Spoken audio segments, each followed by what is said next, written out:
I was sent a list of songs from Jazz DeMay, the director of the film, on a PDF titled Music That Helps with the Tone of the Film for Indescribable. These included links to tracks on YouTube and Spotify, and included directions for why. I workshopped an idea from using an old song thinking it might fit and if it did, would save on the work time. However, this was not the case as the people working on the film described the song didn't have the vibe they were going for. In response, I changed the song's nature by using a darker key which fit the aesthetic of the film better. I took out its melodic parts and swapped that for a more texture and sound effect oriented composition. The sound effect was titled the Black Dot Theme, as it was the visual implement that symbolized the character gradually losing his vision. I introduced the sound first as an eerie signal note imitating the rhythm of a heartbeat, and as the film progressed and the character's blindness condition worsened, it grew in texture through implanting it in chords. I added distortion to it and made it an uglier but very cool sound overall. I created it by using a MIDI instrument and distorted the sound that made until it was unrecognizable to its origin. The Black Dot theme was the one sent back and forth most frequently since it was a significant part of the film. When it appeared, its theme had to accompany it, and as his vision worsened, so did the effect. Here's an example of my composing process, where I come up with the idea for the main title and bring in the implements that would later inspire the Black Dot theme. Okay, so we got an old song, which I played before once. Let the video sort itself out. Oh god, it's coming close to 5. Right, okay. So this is 23rd, maybe 22nd, nearly 5 o'clock.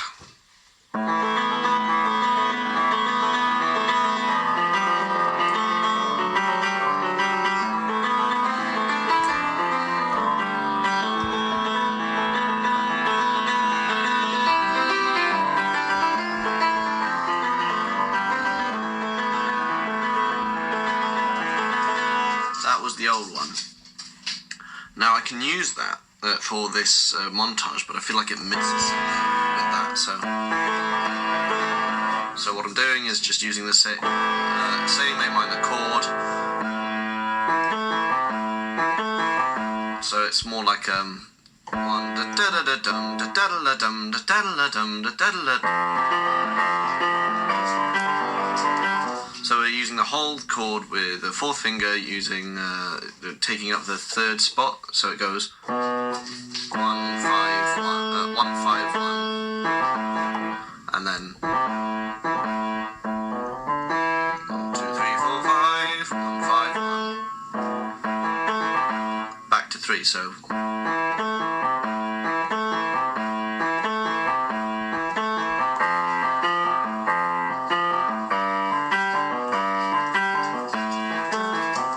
Simple, that can be worked on quite well, and that will lead us into those chords. So those chords being B at C, so there's a nice clash, E,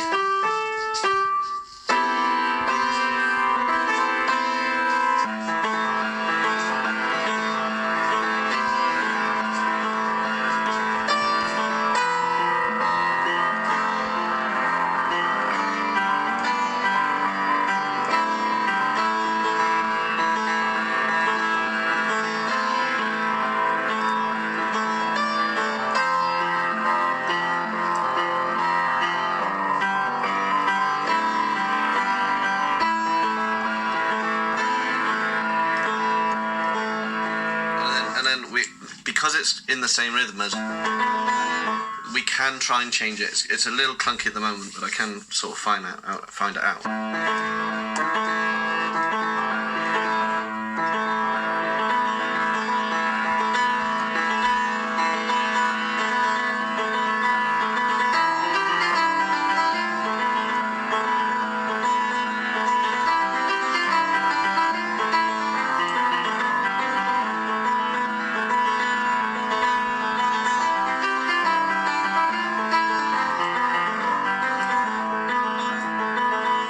I imagine the top part could be done with strings, maybe strings and piano accompanying.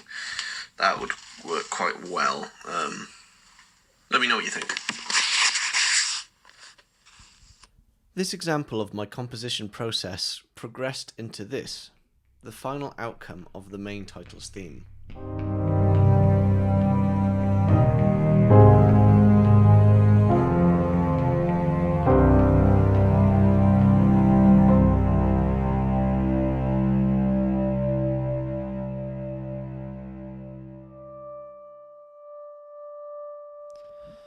This was further progressed at the 7-minute and 5-second timing of the film, when it is asked what the blind artist wants to do, and he realizes what that is, the climax of his decision to commit suicide as a form of artistic expression.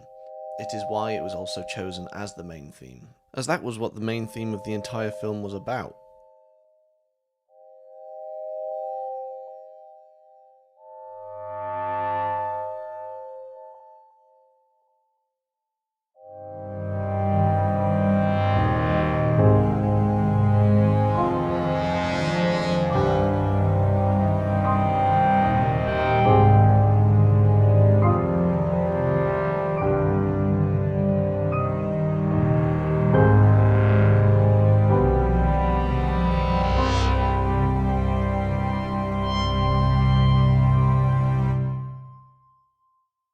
In this progression, the MIDI instrument responsible for making the black dot theme is switched to a sound I made to be similar on Retrolog, in order to make jumps, pops, and make a more tortured sound overall with more control over how it behaved.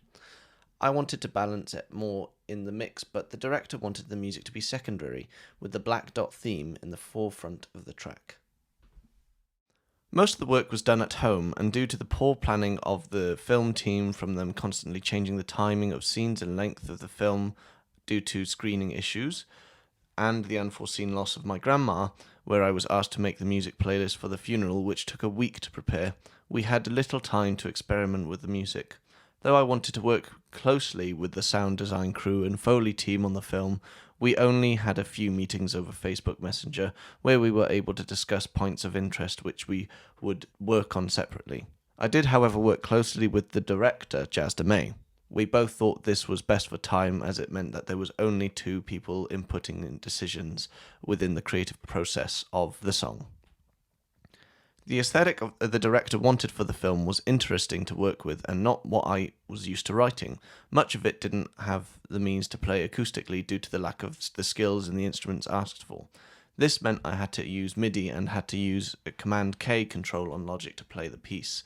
I became quite adept at playing piano with a keyboard meant for typing, and disregarding the stress created by the pressure of time and unfortunate event the week prior, it was a lot of fun. The music notes text I'd asked the director to send me were crucial for planning what she needed, with time codes to reference and descriptions of what she wanted through to act upon. It also gave us a base to work from for what could be achieved and what couldn't. Had we more time, we would have been able to achieve a lot more. It was also fairly early on in my experience with working with Logic. Had I known then what I know now, I could have done a much better job. Unfortunately, due to the time constraints, I suggested to the director that it might be a good idea to use 2 of the pieces she gave to me for reference in the movie in order to save time. She agreed and picked where she wanted them to go in the film, and I put them in the project, doing a lot of automation with them for them to better fit the style.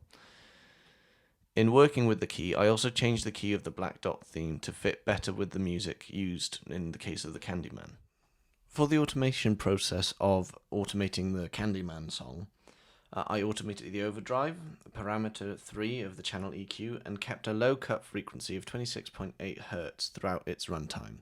I also kept a high cut frequency of 2920 Hz and a parameter set at 2900 Hz. I felt this gave an instinctively darker feel than the original and helped better use it as insight into the mind of the character of the blind artist.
I then blended it with the Black Dot theme, which had a sinister bassline added to it to give a feeling of gravitas to the scene.